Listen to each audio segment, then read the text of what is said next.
السلام علیکم ورحمۃ اللہ وبرکاتہ۔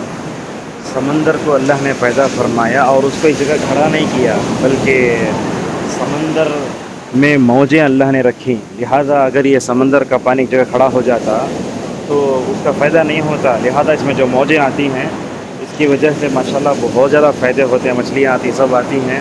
اور جب سمندروں کے پاس آتے ہیں، دریاؤں کے پاس جاتے ہیں تو فرعون کا غرور جو ٹوٹا وہ بھی ہمیں معلوم ہوتا ہے۔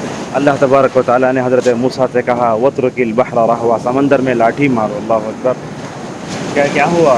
فَكَانَ كُلُّ فِرْقٍ كَالطَّوْدِ الْعَظِيمِ، تو 12 قبیلے تھے بنی اسرائیل کے، ہر ایک کے لیے 12 راستے بنے، اور ان 12 راستوں میں جو ہے ماشاءاللہ حضرت موسیٰ علیہ السلام اور بنی اسرائیل چلے گئے۔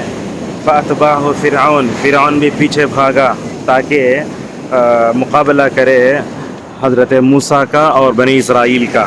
لیکن کیا ہوا؟ اللہ تبارک و تعالیٰ نے سمندر کو حکم دیا کہ وہ برابر ہو جائے، تو سمندر میں ایک معمولی سی لاٹھی ماری، 12 راستے بنے، بنی اسرائیل پار کر گئے۔ لیکن فرعون جو خدائی کا دعویٰ کرتا تھا اور یہ کہتا تھا هذه الانہار تجری من تحتی، یہ جو دریائے نیل ہے میرے نیچے بہتی ہے، تو ابن عثیمین رحمہ اللہ کہتے ہیں کہ جس پانی پر وہ فخر کرتا تھا اسی پانی کے اندر اسے ڈبو کر مارا، اللہ اکبر۔ تو سمندروں کے پاس آتے ہیں تو قوم نوح کیسے ہلاک ہوئی وہ بھی یاد آتا ہے، فرعون کیسے ڈوبا وہ بھی یاد آتا ہے۔ ماشاءاللہ حضرت موسیٰ علیہ السلام کا ایمان کیسے تھا، سمندر میں لاٹھی مارے، راستے بنے تو بغیر ڈرے، لا تخاف درکم ولا تخشا، ڈوبنے کا ڈر بھی نہیں تھا، ماشاءاللہ ایسے ہی چلے، اللہ اکبر۔ تو اللہ تبارک و تعالیٰ کی نصرت، اگر اللہ تعالیٰ حفاظت کرنا چاہ رہا ہے تو سمندر میں بھی موسیٰ علیہ السلام کے اور بنی اسرائیل کی بھی حفاظت کر سکتا ہے۔ تو ان معی ربی سیہدین کہہ کر حضرت موسیٰ علیہ السلام نے کہا اللہ تعالیٰ خشکی میں بھی میرے ساتھ ہے، سمندر میں جاؤں تب بھی اللہ کی حفاظت میرے شامل حال ہے۔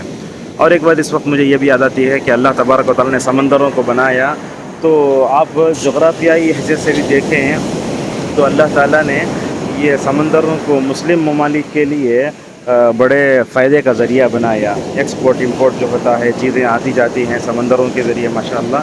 تو یہ اس طریقے سے بھی مطلب مسلم دنیا سمندروں کی وجہ سے بھی بہت مالا مال ہے، لہذا ہم سب مسلم ممالک کو اس اعتبار سے اس سے فائدہ بھی اٹھانا چاہیے۔ اور سمندر کے فوائد میں بڑی بڑی چیزیں جو آتی ہیں، پیٹرول آتا ہے، سب آتا ہے، سواری ہوتی ہے، اس کی مچھلی کھائی جاتی ہے، اس میں بڑے فائدے ہیں، اس کے اندر ہیرے جواہرات ہیں۔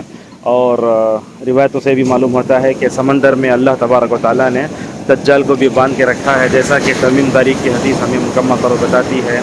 اور سمندروں میں سفر کرنا، اس کی مچھلی کھانا، لحمن طریّ جس کو کہا گیا ہے، یہ سب چیزیں ہمیں مکمل طور پر اللہ تبارک و تعالیٰ کی قدرت کو بتاتی ہیں، اور سمندر کے کیا فائدے ہیں وہ قرآن کی کئی صورتوں میں مکمل طور پر بتائے گئے ہیں۔ دیکھیے ماشاءاللہ قدرت کا نظارہ کیسے ہے، سورج طلوع ہو رہا ہے، اوپر طلوع ہو چکا ہے، اور نیچے ماشاءاللہ موجیں آ رہی ہیں۔ اور سمندر کے پاس ایک مرتبہ آ جانے کے بعد وہ قدرت کے نظارے دیکھتے دیکھتے دل بھرتا ہی نہیں ہے۔ میں تو اس پانی کو اور سمندر کو دیکھ کر یہی کہتا ہوں ربنا ما خلقت هذا باطلا سبحانك فقنا عذاب النار۔ اللہ تبارک و تعالی ہم سب کو کائنات میں غور کرنے اور اس کی نشانیوں میں بار بار غور کر کے اللہ تبارک و تعالیٰ کی معرفت کو جانے توفیق عطا فرمائے، آمین۔